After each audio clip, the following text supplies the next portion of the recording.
Is there any art in artificial intelligence? Today I just want to share my thoughts around AI, and there's a lot of marketing buzz around it because apparently AI can generate your ebooks for you and they can write your essays for you. No matter how good and how brilliant your programming and how well it mimics human behavior and how well it analyzes patterns of human consumption and searching and all those algorithms, it cannot ever give to a machine, an assemblage of wires and cables and silicon chips and pieces and plastic. It can never deliver to this thing the feeling of pleasure and pain, or pleasant and unpleasant emotions. When you feel pain, then you have this acute sense of awareness of yourself and your situation and what you need to do to get out of that situation. And the same goes for pleasure. So this is the foundation upon which our consciousness is built. It's not I think, therefore I am.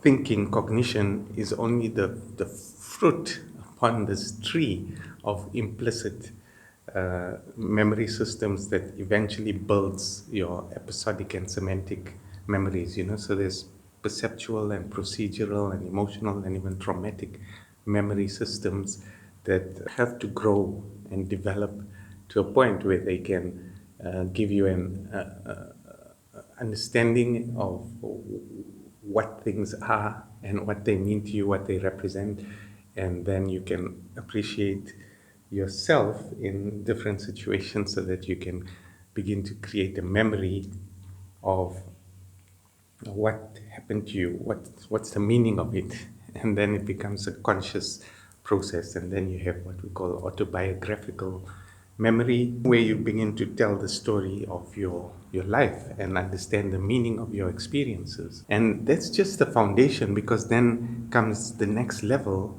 our social, our relationships shaped by our emotional schemas. And when your conscience pricks you, it's a feeling, but it's also an awareness and intuition about something in your life, something that you are doing wrong or that you did wrong to a specific person. So it's very similar to the emotion of guilt, or sometimes shame, or sometimes regret, remorse. But it's like a balancing of all your emotions, because you have certain pleasant feeling and positive emotional schemas that are pulling you in one direction, and unpleasant negative schemas that are pulling you in another direction, and you have to balance your needs and desires against another person's, and your rights and responsibilities against another person's. And that's how you get to a decision about what you should do and how you should be and live and treat other people and stuff like that. So a machine will always just be analyzing representations of the real thing, but it can never experience a feeling, an emotion, a relationship. So it can never make genuine human choices and decisions, and we shouldn't trust it to do that. There's many areas where you can trust it to do things for you, especially in the commercial sector. And there are many places where it's not relevant. When we get to art and music, and you know, some of these images are very compelling. Like this, they're different in a way, and we are all different, and we all like different kinds of art and different kinds of music, and without knowing where an image comes from, when you look at it and if it communicates to you, if it speaks to you, if it shakes you, or it disturbs you, or whatever the source, we engage with this thing, so in that sense, I'm all for what AI can generate. Like a generator, it's a machine thing. It's not a creative artistic process. So as an artist, as a musician, as a writer, I know what it takes to go through difficult experiences, to feel the angst and the suffering and the unpleasantness of it all, and to find it in your spirit to heal something, to transform something, and then to begin to communicate that.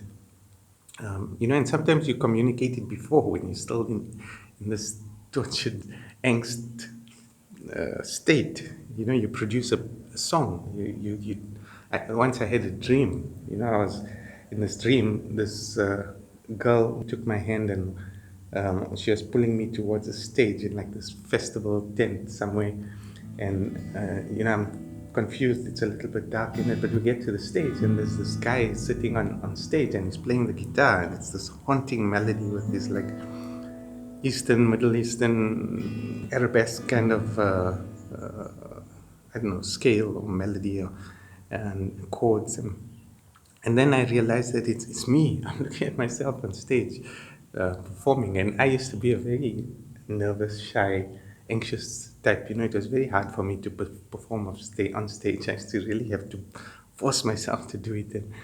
But anyways, that night, I woke up in the middle of the night. It's like early hours, and everyone's sleeping. It's dark, and I pull out my guitar, and this melody is still, and I'm trying to play it, and I'm looking for the chords for it, and then I'm writing some words. And there was a friend of mine at the time who was going through really difficult time with heroin addiction, and he was losing his family, and he was out of rehab and then back into it again, and it was weighing heavily on my heart. And without even having to think about it, I just intuitively knew that this is what the story is about, because it's where my heart is at that time.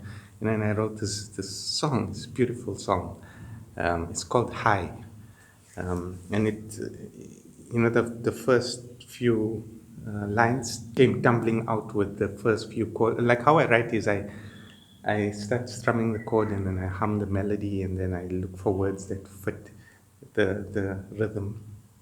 And yeah, and at the time I was working on this construction site, so I was far away from home, and I was, while I'm driving construction site, bouncing around and big trucks and inspecting these big concrete structures and anything. But like in my head, I'm going on with the song, and at other times I'm listening to Switchfoot and Lifehouse and Creed and Live and Nirvana and like loud. So it's a rock music.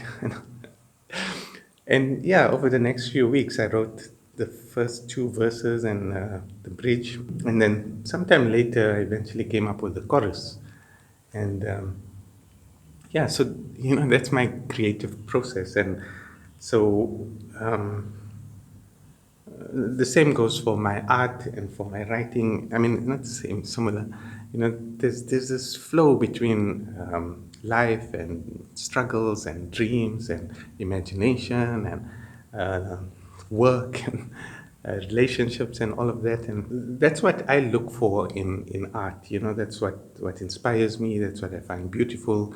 And so a generic thing that generically produces things. Some of what I read is very interesting. I saw on this one, what was it?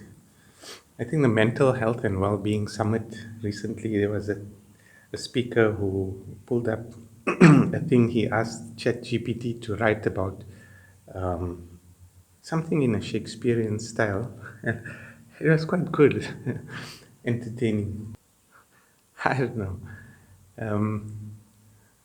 Can it ever write an expressive song?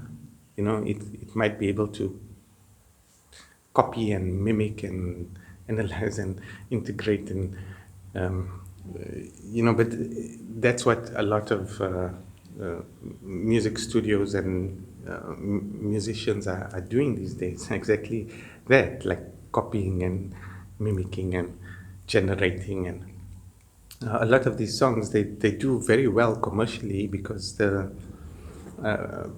people, there's a mass receptivity for that kind of generated, what can you call it? A lot of people are not looking for that kind of expressive depth and artistry in their music and in their images, and they don't engage the world artistically, and so that keeps them at the superficial level of reality and self. Now, if you want to go beyond the superficial and really explore who you are and what reality is about and where you're going, what's your meaning and purpose in it all, then you need to engage with really expressive and immersive art and art forms. And that can only really come from the human experience, the felt human experience, and the healing, transformative vision that true artists, the true artist as shaman, the true artist as scientific genius, the true artist as spiritual philosopher, the true artist as moral imagineer,